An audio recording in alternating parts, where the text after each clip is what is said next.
Hello மக்களே! சிவா அயலி செம்ம இன்ட்ரெஸ்டிங்கா போயிட்டுருக்கு. அந்த மேரேஜ் ஃபங்ஷன் அட்டெண்ட் பண்ணதுக்காண்டி ஒரு அதிகாரி வராங்க. அந்த அதிகாரிய எப்படியாவது கடத்திடலான்னு சொல்லிட்டு வர்மா ஒரு பிளான் பண்ணி அந்த இடத்துல வராங்க. அதே சமயத்துல இந்த இன்ஃபர்மேஷன் எல்லாம் தெரிஞ்சுக்கிட்டு நம்ம ஆயிலியும் செம மாசா வந்து அந்த அதிகாரிய காப்பாத்திட்டாங்கன்னே சொல்லலாம். ஒரு கட்டத்துல அந்த இடத்துலேருந்து எஸ்கேப் ஆக போற வர்மாவுக்கு அயலி தான் அந்த ஏடின்னு தெரிய வருது. வீடியோக்குள்ள போறதுக்கு முன்னாடி நம்ம சேனலுக்கு சப்ஸ்கிரைப் பண்ணுங்க. அப்படியே பக்கத்துல இருக்க பெல் ஐக்கானும் கிளிக் பண்ணிடுங்க. அப்பதான் நான் போடுற வீடியோ எல்லாம் உங்களுக்கு நோட்டிஃபிகேஷனா வரும். நம்ம இந்திராணியும் எப்படியாவது அந்த பொண்ணு வாழ்க்கையை காப்பாற்றணும், அதே மாதிரி அவளுக்கு பிடிச்ச பையனோட அவள் மேரேஜ் பண்ணிக்கணும்னு சொல்லிட்டு இந்த கல்யாண செலவுகள் எல்லாத்தையுமே நான் பார்த்துக்கிறேன்னு சொல்லி வைக்கிறாங்க. இது எல்லாத்தையுமே தெரிஞ்சுக்கிட்டு செல்வன் ஆகி ரித்திகெல்லாம் பயங்கரமாக அதிர்ச்சி ஆயிடுறாங்க. செல்வன் ஆகிய நம்ம இந்திராணி கிட்ட வந்து, என்ன இந்திரா இந்த வேலை பண்ணி வச்சுட்டு இருக்க, எப்படி நீ இந்த ஒரு கல்யாணத்துக்கு செலவு எடுத்துப்பேன்னு சொல்லிட்டு எங்க கிட்ட எதுவுமே கேட்காம நீயே ஒரு முடிவு பண்ணியிருப்ப அப்படி சொல்லும்போது, நம்ம இந்திராணியும் எங்க கண்ணு முன்னாடியே அந்த பொண்ணு சூசைட் பண்ண போய்க்கிட்டா, அப்படி இருக்கும்போது அந்த பொண்ணோட வாழ்க்கை நல்லபடியா இருக்காண்டாமா. அது மட்டும் இல்லாம இந்த பையனை பாக்குறதுக்கு நல்ல பையன் மாதிரி தான் இருக்கான். அப்படி இருக்கும்போது இந்த மேரேஜை நடத்தி வைக்கிறதுல என்ன பிரச்சனை வந்துட போகுது அப்படின்னு சொல்லிட்டு நம்ம செல்வன் ஆகிட்ட கேட்கும்போது, செல்வன் ஆகியும் நீயே ஒரு முடிவை பண்ணிட்டு அதுக்கப்புறமா உன் முடிவை மாத்த முடியுமா அப்படின்னு சொல்லிட்டு கோபப்பட ஆரம்பிக்கிறாங்க. நம்ம கபிலனும் அவங்க அம்மா கிட்ட இது எல்லாத்துக்குமே காரணம் அந்த அயலி சிவாவா தான் இருக்கும். அவங்க 2 பேரும் சொல்லதை கேட்டுதான் இந்த அக்கா இப்படி எல்லாம் செய்துட்டு இருக்கா. இல்லைன்னா அக்காவே தனியா இப்படி எல்லாம் ஒரு முடிவு எடுக்கிறதுக்கு வாய்ப்பே இல்லை அப்படி சொல்லும்போது, நம்ம ரித்திகாவும் சேர்ந்து ஆமா இங்க நடக்கிறது எதுவுமே சரியில்லை. அயலி ஏதோ ஒரு பெரிய அதிகாரி மாதிரி இந்த இடத்துல வந்து பில்டப் கொடுத்துட்டு இருக்கா அப்படின்னு சொல்லிட்டு ரித்திகாவும் நம்ம கபிலன் கிட்ட கேட்கும்போது, கபிலனும் எனக்கும் அதே சந்தேகம் தான் இருக்கு ரித்திகா அப்படின்னு சொல்ல ஆரம்பிக்கிறாங்க. கபிலனோட மனசுக்குள்ள எப்படி இருந்தாலுமே நாம சந்தேகப்படுறது எல்லாமே சரியா தான் இருக்க போகுது. அந்த அயலி தான் அந்த அதிகாரியா இருக்கும் அப்படின்னு சொல்லிட்டு நம்ம கபிலனும் நினைக்கிறாங்க. அதே சமயத்துல நம்ம வர்மாவுக்கு ஒரு இன்ஃபர்மேஷன் போகுது. இந்த மாதிரி ஒரு பெரிய அதிகாரி இந்த மேரேஜ் ஃபங்க்ஷனுக்கு அட்டென்ட் பண்ண வராங்க. எப்படியாவது அவங்க மட்டும் கடத்திட்டேன்னா அப்புறமா நமக்கு தேவையானது எல்லாத்தையுமே அவங்கள வச்சு நிறைவேற்றிடலாம்னு சொல்லிட்டு வர்மாவும் ஒரு திட்டத்தை போடுறாங்க. அது மாதிரி அந்த மேரேஜ் ஃபங்க்ஷன்ல உள்ளவங்க எல்லாருமே நம்ம அயலி இசைக்கிட்ட கேட்க ஆரம்பிக்கிறாங்க. நீங்க சொன்ன மாதிரி இந்த கல்யாணத்தை நிறுத்திடலாம். ஆனா அதிகாரிகள் எல்லாருக்குமே நான் இன்வைட் பண்ணியிருக்கேன். அவங்களும் கூடிய சீக்கிரத்துல இங்க வந்துடுவாங்க. அப்படி இருக்கும்போது இந்த மேரேஜ் மட்டும் சொன்ன பையன் கூட நடக்காம இருந்துச்சுன்னா அது ஒரு பெரிய பிரச்சனை ஆகாதா அப்படி சொல்லும்போது, நம்ம அயலியும் இசையும் சேர்ந்து நீங்க அதை பத்தி எதுவுமே கவலைப்படாதுங்க. கண்டிப்பா எல்லாத்தையுமே நாங்க சமாளிச்சிடலாம். உங்களோட பொண்ணோட வாழ்க்கை தான் உங்களுக்கு முக்கியம். உங்களோட கௌரவத்தை விட பொண்ணோட வாழ்க்கை சந்தோஷமா இருக்குமா அப்படிங்கிற விஷயத்த மட்டும் பாருங்க அப்படி சொல்லிட்டு நம்ம அயலியும் இசையும் அவங்கள சமாதானப்படுத்துறாங்க. சொன்னபடியே சொன்ன நேரத்துல கரெக்டா அந்த அதிகாரிகளும் வரும்போது அவங்க வீட்டுல உள்ளவங்க எல்லாருமே வந்து உபசரிக்க ஆரம்பிக்கிறாங்க. இந்திராணியும் அயலி கிட்ட வந்து எப்படியாவது இந்த மேரேஜ் நல்லபடியா நடக்கணும் அயலி, அதுவும் அவளுக்கு பிடிச்ச பையன் கூட நடக்கணும், அது எல்லாத்தையுமே நம்ம தான் பொறுப்பா இருந்து பார்க்கணும் அப்படி சொல்லும்போது, அயலியும் நீங்க எதுக்குமே கவலைப்படாதுங்க அண்ணி, கண்டிப்பா அந்த அதிகாரிகள்கிட்ட ஏதாவது சொன்னா புரிஞ்சுப்பாங்க அப்படி சொல்லும்போது, கரெக்டா நம்ம அயலியும் இசையும் அந்த அதிகாரிகள்கிட்ட போய் நான் தான் அயலி இசைன்னு சொல்லி பேச ஆரம்பிக்கிறாங்க. அது மட்டும் இல்லாம அந்த பொண்ணுக்கு கடைசி நேரத்துல இதுல விருப்பம் இல்லை, அவளுக்கு பிடிச்ச மாதிரி ஒரு பையன் கூட தான் மேரேஜ் நடக்க போகுது அப்படிங்கிற எல்லா விஷயத்தையும் சொல்லும்போது அந்த அதிகாரியும் எல்லாத்தையும் புரிஞ்சுக்கிறாங்க. சரி எல்லாம் சிறப்பா நடந்தா சரி, கண்டிப்பா இந்த மேரேஜ் நல்லபடியா நடக்கும், நான் இதை நடத்தி முடிச்ச பிறகு தான் இந்த இடத்துல இருந்து கிளம்புவேன்னு சொல்லிடுறாங்க. இந்திராணிக்கு சுபத்ராக்கும் இப்பதான் நிம்மதியாச்சு. இந்திராணிய சுபத்ரா கிட்ட இருந்து உங்க மருமக ரொம்பவே டேலண்டா இருக்கா, எவ்வளவு தைரியமா எல்லா விஷயத்தையும் ஹேண்டில் பண்றா சொல்லிட்டு பெருமையா பேசுறாங்க. இதை பார்த்துட்டு இருந்த சுபத்ராவுக்கு மனசுல கொஞ்சம் இசை இடைப்பட்டுட்டாங்கன்னே சொல்லலாம்.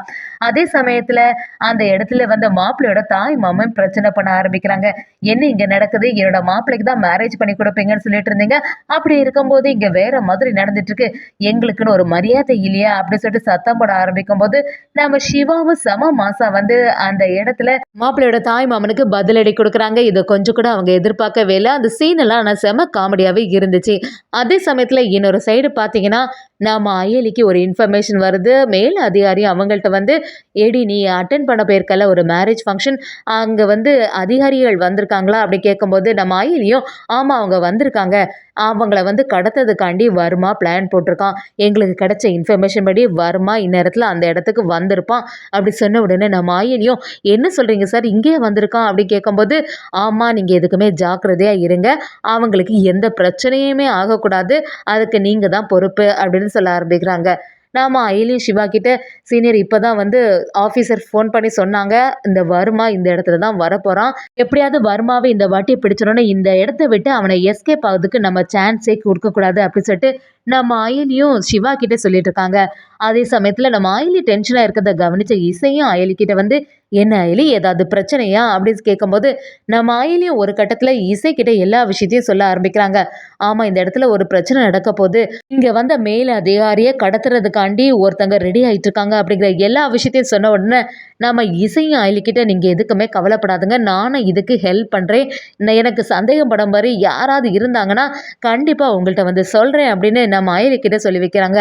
நான் அப்படியே நம்ம விஷாலுக்கு இது விஷயம் தெரிய ஆரம்பிக்குது. விஷாலும் நம்ம சிவாவுக்கு துணையாவே இருக்காங்கன்னே சொல்லலாம்.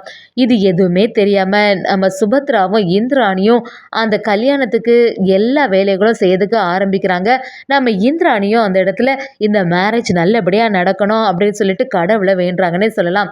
அதே சமயத்துல நம்ம கபிலனுக்கு தெரிய வருது, வர்மா இந்த இடத்துல தான் வரப்போறான் அப்படின்னு சொன்ன உடனே பயங்கரமா டென்ஷன் ஆறாங்க. எங்க போனாலுமே இந்த வர்மானால நமக்கு நிம்மதியே இல்லை, இப்போ இங்க வந்து என்ன பிரச்சனை நடக்க போகுதோ, இவனால நம்ம மாட்ட போறோமோ அப்படின்னு சொல்லிட்டு கபிலன் ஒரு பக்கமா டென்ஷன்ல இருந்துட்டு இருக்காங்க.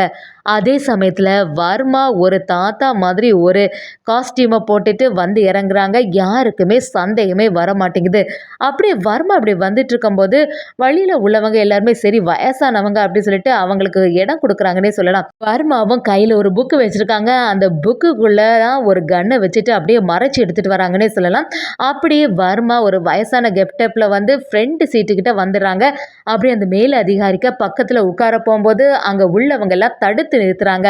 ஆனா அந்த மேல் அதிகாரியும் சரி ரொம்பவே வயசானவங்க தானே, பிரச்சனை இல்லை, இங்க இருந்துட்டு போட்டு ஒன்றும் இல்லை அப்படின்னு சொல்லிட்டு பக்கத்திலேயே உட்கார வைக்கிறாங்க.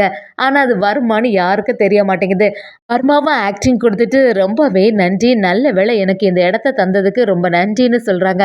அதுக்கு அந்த மேல் அதிகாரியும் பரவாயில்ல, நீங்க எவ்வளவு வயசுல மூத்தவங்க, ஒன்றும் பிரச்சனை இல்லைன்னு சொல்லிட்டு அந்த இடத்துல நம்ம வர்மா இருக்காங்க அப்படி சுத்தி எல்லா இடத்துலையும் பார்த்துட்டு இதான் சரியான சமயம், இந்த புக்குக்குள்ள இருக்கிறத வச்சு வசமா அவங்கள மிரட்டிட வேண்டியதான்னு சொல்லிட்டு யோசனை பண்ணிட்டு இருக்காங்க. நம்ம அயலியும் சிவா கிட்ட, சிவா யாராவது ஒருத்தங்க சந்தேகப்படுற மாதிரி இருக்காங்களான்னு சுத்தி பாருங்க அப்படின்னு சொல்லி பார்க்கும்போது ஒரு கட்டத்துல அந்த மேல் அதிகாரியோட பக்கத்துலயே ஒருத்தங்க வித்தியாசமா இருக்காங்களே அப்படின்னு சொல்லிட்டு நம்ம அயலியும் பக்கத்துல வந்து பார்க்குறாங்க. அவங்க கையில எல்லாம் மேக்கப் போட்டக்கூடிய எல்லா தடயமும் இருக்குது. இவங்கள பார்க்கறதுக்கு வயசானவங்க மாதிரியே தெரியல, கண்டிப்பா இவங்க ஏதோ ஒரு காஸ்டியூம் போட்டுட்டு வந்த மாதிரி தான் இருக்கு அப்படிங்கிறத நம்ம இசையும் கவனிச்சிடுறாங்க.